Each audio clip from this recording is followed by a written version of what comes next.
महाराष्ट्र के राज्यपाल कोश्यारी क्यों दे रहे हैं इस्तीफा? क्यों बार बार कोश्यारी विवादों में घिर जाते हैं? इससे पहले कब कब विवादों में घिरे कोश्यारी, इन सब पर बात करेंगे इस वीडियो में। नमस्कार, मेरा नाम है स्वर्ण और आप देख रहे हैं अनकट। भगत सिंह कोश्यारी ने 9 सितंबर 2019 को महाराष्ट्र के 22वें राज्यपाल के तौर पर कार्यभार संभाला था। अपने कार्यकाल में वो कई बार विवादों में घिरे। उद्धव ठाकरे की पार्टी के साथ साथ कई विपक्षी दल कोश्यारी को राज्यपाल पद से हटाने की मांग काफी लंबे टाइम से कर रहे थे। अब आप भी यही सोच रहे होंगे कि विपक्षी पार्टियों को भगत सिंह कोश्यारी से इतना लगाव क्यों है कि वो उन्हें इस पद से हटाने की मांग कर रहे थे। तो इसका जवाब ये है कि कई बार अपने बयान को लेकर कोश्यारी खूब विवादों में घिरे हैं। ऐसा कब कब हुआ है, उस पर बात करेंगे आज।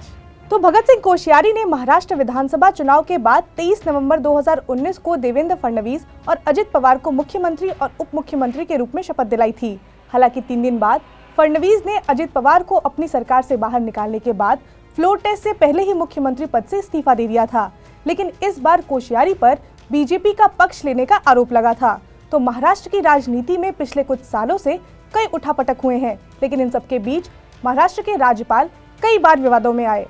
मार्च 2022 में कोश्यारी ने महाराष्ट्र के महान सामाजिक कार्यकर्ता ज्योतिराव फुले और सावित्रीबाई फुले के बाल विवाह पर टिप्पणी की थी, जिसके कारण वो विवादों में आ गए थे। दरअसल वो बाल विवाह पर अपनी राय जाहिर करना चाह रहे थे, लेकिन उनकी टिप्पणी को कथित तौर पर मजाक उड़ाने जैसा बताया गया था।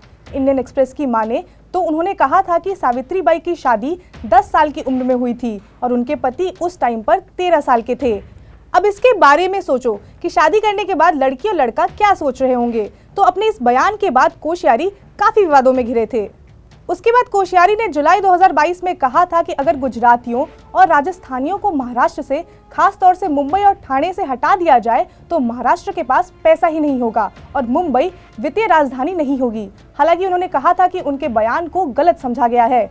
बाद में उन्होंने कहा कि मराठी भाषी लोगों के योगदान को कम करने का कोई सवाल ही नहीं था और एक समुदाय की प्रशंसा करने का मतलब दूसरे का अपमान करना नहीं होता है। उन्होंने कहा कि उन्हें गलत समझा गया था। उसके बाद नवंबर 2022 में कोश्यारी ने मराठा आइकन शिवाजी महाराज को पुराने दिनों का महापुरुष कह दिया था, जिसके बाद एक बड़ा राजनीतिक विवाद खड़ा हो गया था। कोश्यारी ने कहा था कि इससे पहले जब आपसे पूछा जाता था कि आपके आइकन कौन है, तो जवाब होता था पंडित जवाहरलाल नेहरू, सुभाष चंद्र बोस और महात्मा गांधी।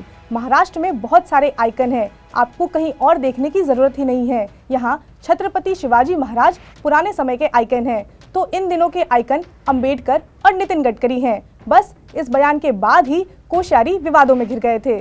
तो इसी तरह टाइम टू टाइम कोश्यारी विवादों में घिरते रहे हैं। इस बार भी जब उन्होंने अपने इस्तीफे की बात बताई तो विपक्ष ने उन पर सवाल खड़े किए।